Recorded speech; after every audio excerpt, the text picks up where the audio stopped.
Good morning, everybody. Welcome to our channel, Mana English Buddy. I come to win me, Rakesh Vodapelli. Right. So ఇంతకుముందు మనం ఆర్టికల్కి సంబంధించి indefinite ఆర్టికల్స్ని ఎలా use చేయాలి అనేది ఒక వీడియో చేయడం జరిగింది. ఆ వీడియోకి కంటిన్యూషన్ అనే ఇప్పుడు ఉన్నటువంటి ఈ వీడియో కూడా మీకు యూజ్ అవుతుంది. ఎందుకంటే ఆర్టికల్స్ అనేది చాలా లెంతీ టాపిక్ కాబట్టి సో దీన్ని ఒకేసారి మీకు ప్రజెంట్ చేయకుండా పార్ట్స్ వైజ్గా నేను మీ ముందుకు తీసుకురావడం అనేది జరుగుతుంది. సో దీనికంటే ముందు నేను మీ అందరికీ చేసేటువంటి రిక్వెస్ట్ ఏంటి అంటే, మీరు కనుక ఈ ఛానల్ని ఇప్పటివరకు కూడా సబ్స్క్రైబ్ చేయకపోతే please, so first of all it is better to subscribe my channel. So దయచేసి ముందు సబ్స్క్రైబ్ చేయండి. ఎందుకంటే మీరు కనుక నా ఛానల్ని సబ్స్క్రైబ్ చేస్తే మీరు నాకు ఎంతో ఎంకరేజ్ చేసినట్టుగా అవుతుంది. ఇంతకన్నా ఇంకా మంచి నాలెడ్జ్ని నేను మీకు ప్రొవైడ్ చేయడానికి కృషి చేయడానికి చాయిస్ ఉంటుంది. రైట్. సో ముందు సబ్స్క్రైబ్ చేయండి. అంతేకాకుండా ఈ వీడియో మొత్తాన్ని కూడా చూడడానికి ప్రయత్నం చేయండి. రైట్. చూడండి, here the indefinite article a and an. Okay, the use of indefinite articles a and an. Right. See here the article A, it is used before some numerical expressions. The article A, it is used before some numerical expressions. Okay, then what is the numerical expressions? Numerical expressions అంటే ఏంటి అంటే సంఖ్యను కానీ అంకెను కానీ indicate చేసేటువంటి కొన్ని పదాలు. Okay, the words which expresses the number. Okay, అంటే ఏ పదాలైతే అంకెను కానీ సంఖ్యను కానీ ఎక్స్ప్రెస్ చేస్తున్నాయో అలాంటి వర్డ్స్ని న్యూమరికల్ ఎక్స్ప్రెషన్స్ అని అంటారు. ఓకే, మరి ఏంటి అవి? Then for example dozen, 100, 1000, million, lakhs, crore. Okay, ఇవన్నీ కూడా ఏంటి? సంఖ్యను ఇండికేట్ చేసేటువంటి పదాలు. సో కాబట్టి అలాంటి ఎక్స్ప్రెషన్స్కి ముందు so definitely we have to use the indefinite article a. So వాటి ముందు ఏ అనేటువంటి ఇండెఫినెట్ ఆర్టికల్స్ని మనం యూజ్ చేసుకోవాలి. చూడండి ఇప్పుడు ఇక్కడ, she bought a dozen bananas. She bought a dozen bananas. Okay, ఆమె ఒక డజన్ బనానాస్ని కొనింది. ఓకే, అంటే ఇక్కడ చూడండి, ఎ డజన్ అంటే ఇక్కడ ఏంటి? మనకి యాక్చువల్గా బనానాస్ 12 ఉన్నాయి, కానీ ఎన్ని డజన్ ఇక్కడ? ఎ డజన్, ఇట్ మీన్స్ ఒక డజన్ అనేటువంటి సెన్స్లో ఇక్కడ దీన్ని మనం యూజ్ చేయడం అనేది జరుగుతుంది. రైట్. ఇక నెక్స్ట్ మనం చెప్పుకుంటున్నటువంటి ఈ రూల్ మాత్రం చాలా ముఖ్యమైనటువంటి రూల్ ఇది. ఓకేనా? సో ఒక్కసారి ఏంటి అక్కడ ఉండేటువంటి అన్ని ఎగ్జాంపుల్స్ని గమనిద్దాం. రైట్. చూడండి, the first example is MLA and also we can use here MP. Okay, then NCC cadet, FBI agent, LIC agent, SBI employee, ATM card, HMT watch, RTC driver. So actually these are all abbreviations. Okay, these are all known as abbreviations. వీటన్నిటిని కూడా abbreviations అని అంటాం. Okay, మరి ఇక్కడ ఏంటి rule అంటే, the indefinite article and is used before the particular abbreviations if the abbreviation is pronounced as an individual letter, not as a single word.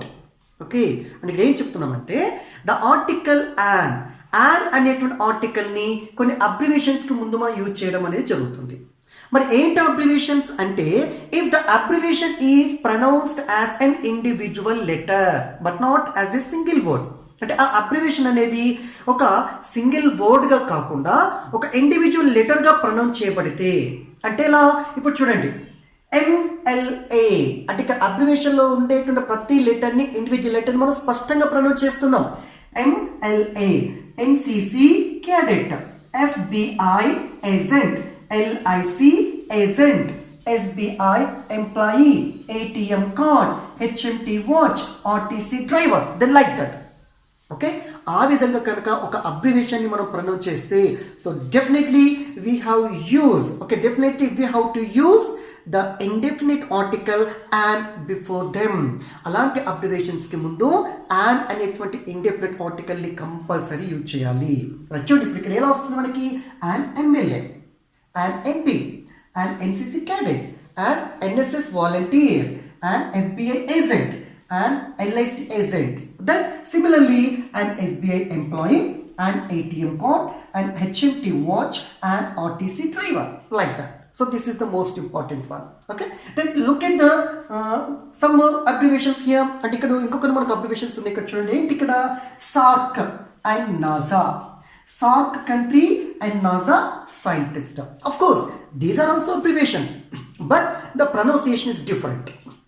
ఇవి కూడా అబ్రివేషన్సే, కానీ వాటిని ప్రొనౌన్స్ చేసేటువంటి విధానంలో చాలా మార్పు ఉంది. మరి ఏంటి అంటే ఒక్కసారి ఇక్కడ గమనించండి.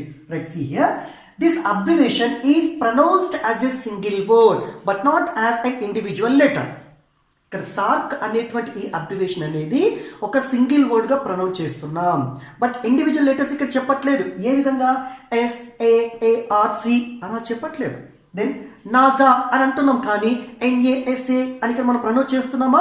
లేదు. అంటే ఇక్కడ ఏంటి, we can see the difference between the two types of abbreviations. ఈ రెండు రకాల అబ్రివేషన్స్లలో కొంత వ్యత్యాసం అనేది ఉంది.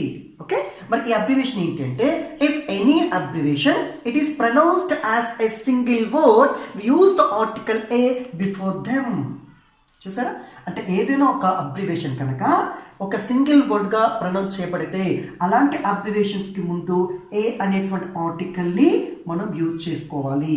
రైట్, సో ఇక్కడ ఉండేటువంటి ఈ రెండు రకాల బిట్స్ నుంచి ఒక బిట్ మనకు రావడానికి ఎక్కువగా చాయిసెస్ అనేది ఉంటుంది. Here in the next rule, the indefinite article A, it is used before a particular abbreviations. Then what are the abbreviations here? Mr., Misters and Miss. Okay, Mr., Misters and Miss. Okay, let's see here in the context.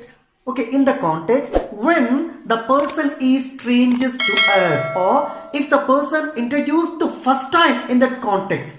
అంటే ఎవరైనా ఒక వ్యక్తిని కనుక మనం మొదటిసారి పరిచయం చేస్తే, లేక ఒక వ్యక్తి కనుక ఆ సందర్భానికి కొత్తవాడైతే, అలాంటి వ్యక్తులను ఇండికేట్ చేయడం కోసం మనం ఏంటి, A అనేటువంటి ఆర్టికల్ని మిస్టర్, మిస్టర్స్ అండ్ మిస్ అనేటువంటి అబ్రివేషన్స్ ముందు మనం యూజ్ చేసుకోవాలి. రైట్, ఇక్కడ ఎగ్జాంపుల్ సబ్జెక్ట్ చేయండి. A mister John, Hey, Mr. John wants to talk to you. It means Mr. John, he was an unknown person to him. అతనికి తెలియని వ్యక్తి. Okay, అతను ఒక కొత్తవాడు. He was a stranger. Right. So this is also the most important rule. Right. In the next rule, the article A, it is also used before the names of professions. The names of professions, or before a trade. Okay, or the before a class. Before a class, or the before the names of religions. Okay, before a religion and before an occupation. Okay, అంటే వృత్తుల పేర్ల ముందు కానివ్వండి, మతాల పేర్ల ముందు కానివ్వండి, okay, దీంతో పాటుగా ట్రేడ్, ఓకే, అలాంటి వాటి పేర్ల ముందు కానివ్వండి, మనం A అనే ఆర్టికల్ని యూజ్ చేయడం అనేది జరుగుతుంది. ఇక్కడ చూడండి, a teacher it is a profession. A lawyer is also a profession. Right, a Muslim, okay, it indicates a religion. Right, next, in the next rule, the article A, it is also used before a common noun. If the common noun indicates the whole class of 8. Okay, అంటే A అనేటువంటి ఆర్టికల్ని ఒక common నౌన్కి ముందు కూడా మనం వాడటం జరుగుతుంది. Okay, కానీ ఇక్కడ కండిషన్ ఏంటి అంటే, ఆ సింగులర్ కామన్ నౌన్ అనేది ఒక్కటి కాకుండా తన జాతి మొత్తాన్ని సూచించే విధంగా ఇక్కడ మనం A అనేటువంటి ఆర్టికల్ యూజ్ చేయడం అనేది జరుగుతుంది. రైట్, ఇక్కడ ఎగ్జాంపుల్ చూడండి. A dog is a faithful animal.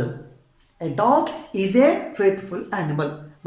Is a faithful animal అంటే ఒక్క డాగే ఫెయిత్ఫుల్ యానిమలా? కాదు కదా, అన్ని dogs, all dogs are faithful animals. అంటే ఇక్కడ ఏంటి, the article A, it indicates not only a single dog but also the whole class.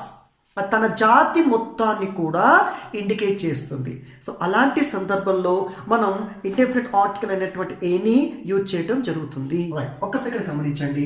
The article A, it is used before some exclamations. Exclamations అంటే ఏంటి, our emotions or our feelings, మన లోపల కలిగేటువంటి ఫీలింగ్స్ని లేదా ఎమోషన్స్ని ఎక్స్ప్రెస్ చేసేటువంటి పదాలు. ఓకేనా, ఇప్పుడు చూడండి ఇక్కడ the example, what a beautiful monument. అంటే ఏదైనా ఒక మాన్యుమెంట్, ఓకే, లేక ఏదైనా ఒక గార్డెన్కి వెళ్ళాం అనుకోండి, అక్కడ వెళ్ళి చూడగానే మనకి ఏమనిపిస్తుంది, వావ్ ఈ గార్డెన్ ఎంత బాగుందో అనేటువంటి ఒక ఫీలింగ్స్ మనకి క్రియేట్ అవుతాయి. సో అలాంటి వాటిని ఎక్స్ప్రెస్ చేసేటువంటి సందర్భంలో కూడా the article A, it is mostly used. Right, in the next example, the article A or an, okay, the article A or an used to express ఏంటి, the article a or an used in the sense of one, same or every. అంటే ఇక్కడ ఒకటి అనే అర్థంలో use చేసేటువంటి సందర్భంలో, లేక ఒకే విధంగా, లేక ఎవ్రీ అనే మీనింగ్లో మనం యూజ్ చేసే సందర్భంలో ఏ లేదా యాన్ అనేటువంటి ఆర్టికల్ని మనం యూజ్ చేసుకోవచ్చు. For example, Ramu and Srinu are of a size. అంటే రాము మరియు శ్రీను వీరిద్దరు కూడా ఏంటి, ఒకే సైజులో ఉండేటువంటి వ్యక్తులు అని ఇక్కడ మనం చెప్తున్నాం. అంటే ఇక్కడ ఏం ఇండికేట్ చేస్తున్నాం మనం, సేమ్, ఒకే సైజ్ని ఇండికేట్ చేయడానికి మనం ఇక్కడ మనం యూజ్ చేసుకోవడం జరిగింది. Right. Here, the article a or an used before some plurals used as singulars.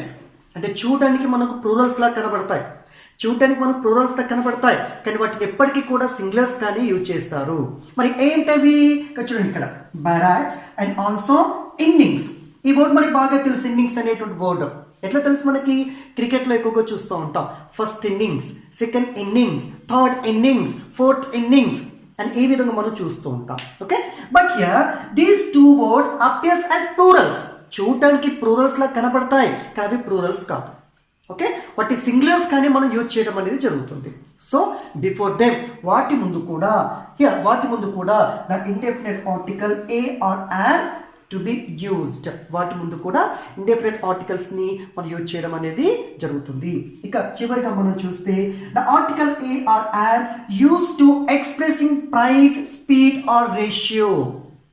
ఒక వస్తువు యొక్క ధరని ఇండికేట్ చేసే సందర్భంలో కానివ్వండి, లేక స్పీడ్ని ఇండికేట్ చేసేటువంటి సందర్భాల్లో కానివ్వండి, లేదంటే రేషియోని ఇండికేట్ చేసేటువంటి సందర్భంలో కానివ్వండి, ద ఆర్టికల్ ఏ లేదా యాన్ని యూజ్ చేయడం అనేది జరుగుతుంది. ఇక్కడ ఎగ్జాంపుల్ గమనించండి, 3 times a day. చూడండి, 3 times a day అర్థమవుతుందా? Okay, 20 rupees per pen, 20 rupees per thing. Okay, ఈ విధంగా. ఓకేనా, అంటే ప్రైజ్ని కానివ్వండి, స్పీడ్ని కానివ్వండి, రేషియోని కానివ్వండి ఇండికేట్ చేసేటువంటి సందర్భంలో మనం ఈ ఇండెఫినిట్ ఆర్టికల్స్ని యూజ్ చేయడం అనేది జరుగుతుంది. ఇవి ఈ ఇండెఫినిట్ ఆర్టికల్కి సంబంధించినటువంటి పూర్తి ఇన్ఫర్మేషన్. ఓకే.